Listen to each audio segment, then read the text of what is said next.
Okay, this is a video to help with you, year 10s, to apply the literary context of the play Inspector Calls to a literary essay. So the social historical context.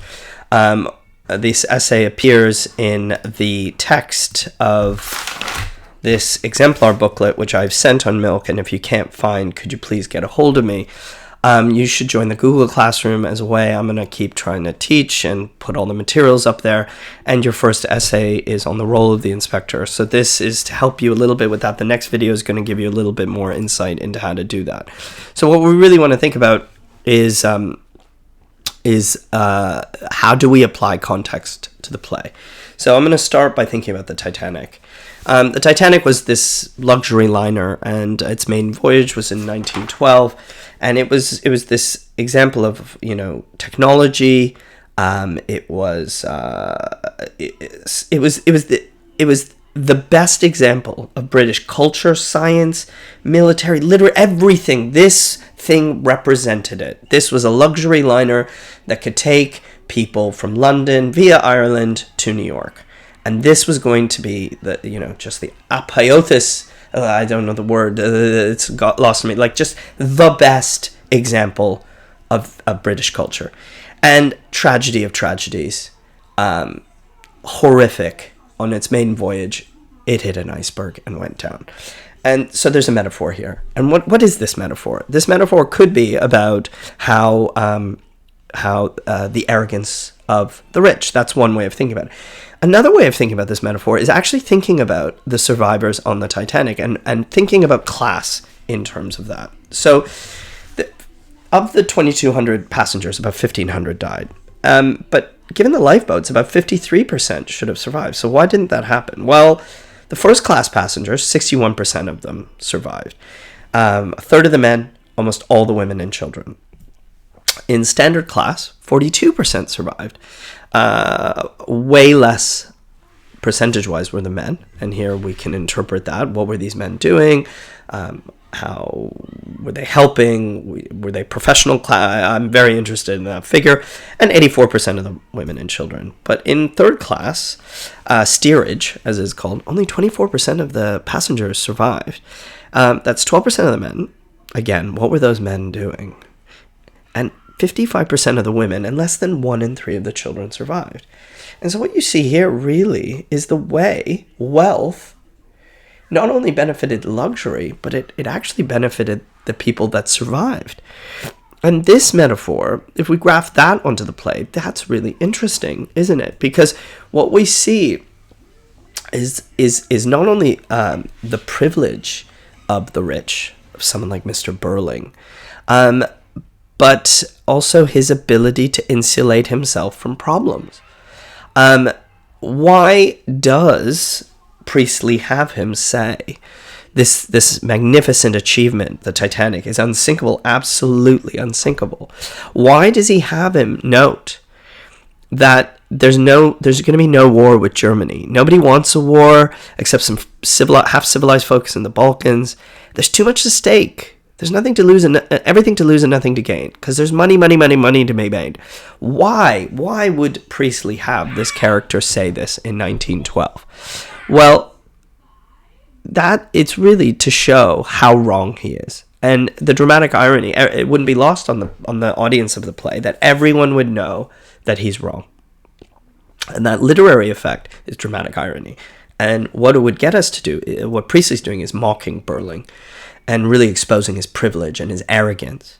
And what it should start getting you to think about is there are actually multiple contexts in the play. There is 1912, where he set the play, and what we're seeing is the arrogance. The Titanic, of course, 1912, this war that will emerge as what will subsequently be referred to as the Second World War, at first the Great War in 1914, and actually there's going to be this Russian Revolution in 1917, and I'll come back to that, because in 1945, when the play was actually first performed, it was performed in Soviet Russia. The Russian Revolution overthrew the Tsar and established communism, and communism mocked and showed a hatred, really, of capitalism and the inequality that came from capitalism. I think this is a much more complicated story than I can talk about here. For example, the inequalities that also emerged from communism and the brutality that emerged from communism is not something I can explore in this context, but I would hate for you to leave thinking that communism itself is not a problematic idea. But it is worth thinking about who the audience for this play was in 1945. And now 2019, when I did these slides, but now it's 2020, austerity Britain for 10 years, the erosion of the welfare state, we have the Me Too movement that helps us see Eric differently, and this financial class in control. Now with the coronavirus, we can see again how crises affect the rich and the poor in very different ways. Because ultimately, Inspector Calls is a morality play that denounces the hypocrisy and callousness of capitalism and argues that a just society can only be achieved if all the individuals feel a sense of social responsibility. Well, this isn't how Mr. Burling sees things. This is how a Russian sees a Mr. Burling. Really, you see him in his tuxedo. It seems like barbed wire or sharp glass embedded in his top hat, bathed in gold, the smoke of the factories behind him. He's a spider who catches gold in his web, and he's got that enormous fat excess, and around his belly that golden roped chain. Here is a capitalist. Here's a sweeter version of a capitalist from Monopoly, the Monopoly man running away with the money in his ever so cute way. Monopoly presents itself as a game of merit, but really it's a game of chance, and I think that's quite insightful in its own way. And of course Mr. Burling fits in here perfectly, and the capitalist refuses responsibility. Of course, I can't accept any responsibility. If we were all responsible for everything that happened to everybody we'd had anything to do with, it'd be very awkward, wouldn't it? Here comes the capitalist running away with the money. It's just for him, not anyone else. This is Burling. The debate is between Burling and the inspector.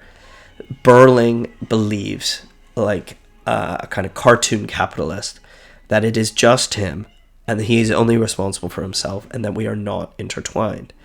And this just isn't the opinion of J.B. Priestley, because J.B. Priestley was a socialist, and J.B. Priestley wrote this play during 1945, and during the Second World War, he did make radio broadcasts for the BBC, and in those we can really find examples of his politics. So this is a quotation from one of those. "We're floundering between two stools. One of them is our old acquaintance labeled 'Every man for himself and the devil take the hindmost,' which can't really represent us. Or why should young men, for whom you and I have done little or nothing, tear up and down the sky in their Spitfires to protect us? Or why should our whole community pledge itself to fight until Europe is freed? The other stool has some lettering around it that hints that free men could combine without losing what's essential to their free development, to see that each gives according to his ability and receives according to his need."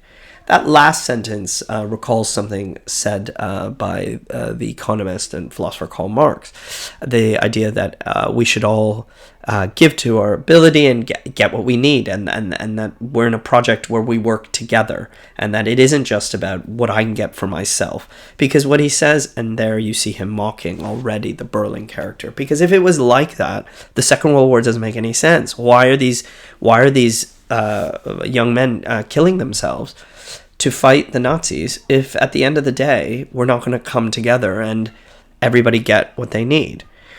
And here we see that Priestley's really using the inspector as his voice to expose the hypocrisy and arrogance of these Burlings and the Crofts, and to expose an unequal society. And he's a ghost. He's Inspector Gould. He doesn't exist. He disappears. So what he's doing is he's the moral of the play. For he says, as opposed to Mr. Burling's idea, he says, "We don't live alone.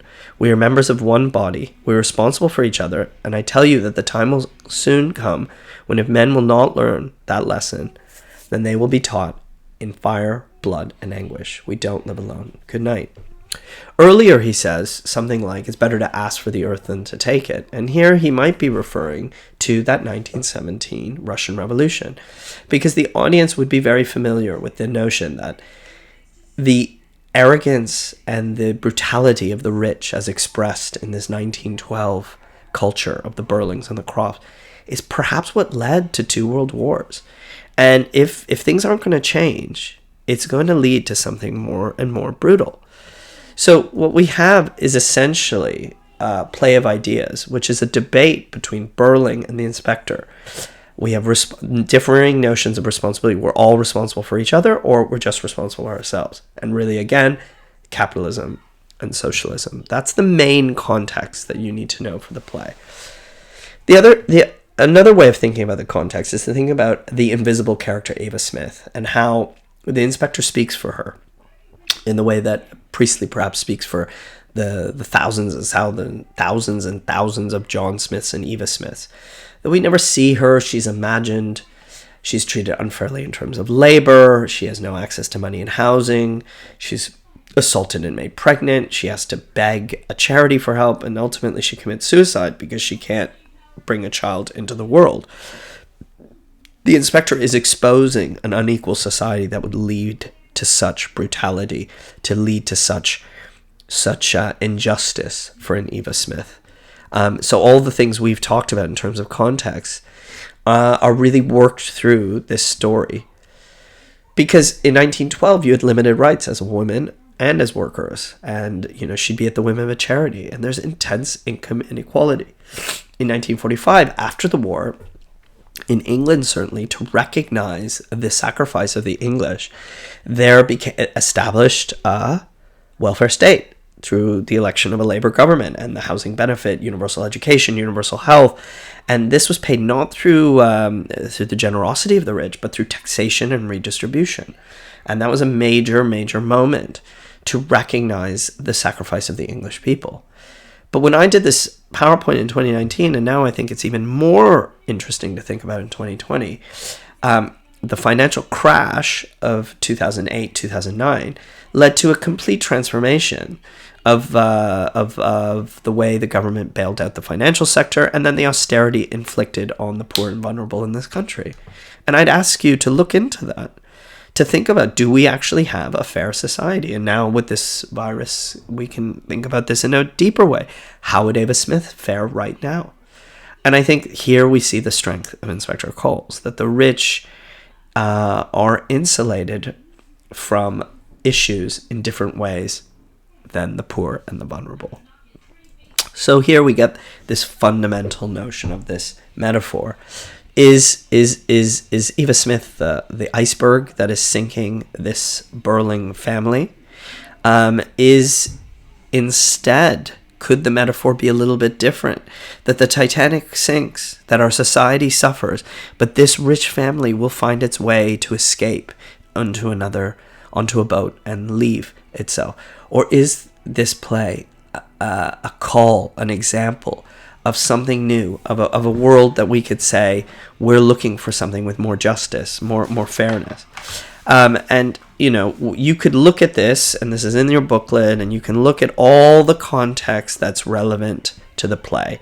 Burling is a capitalist, striking workers, Sheila, women's rights, her class, the idea of suffrage, Gerald's privilege as a man, Mrs. Burling and the welfare state versus charity. Eric is the one 2020 has really changed with the idea of Me Too, consent, sexual assault, male violence, and of course the inspector who's Priestley's own politics and the socialism of the time. All of this is of course relevant, and you should have something to say about all this. But beyond that, might you think about how is this play relevant to you today, to right now, when you're watching it? What are the ideas and feelings you have about what Priestley's trying to show you? How does this play speak to your time?